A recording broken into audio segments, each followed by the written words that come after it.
Hello everyone! In this video, I'll show you how to transfer your Depop balance to Cash App.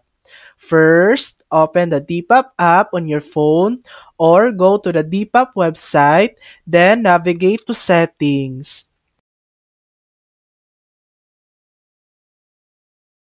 In Settings, go to Preferences and add your PayPal email. This will let you cash out your Depop balance directly to PayPal.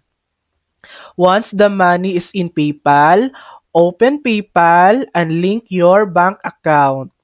Transfer the money from PayPal to your linked bank account. Finally, open Cash App.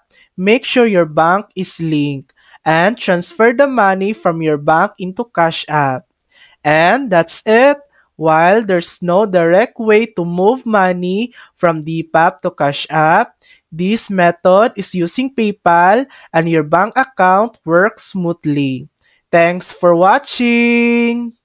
If this video helped you, please like and subscribe for more helpful tutorials.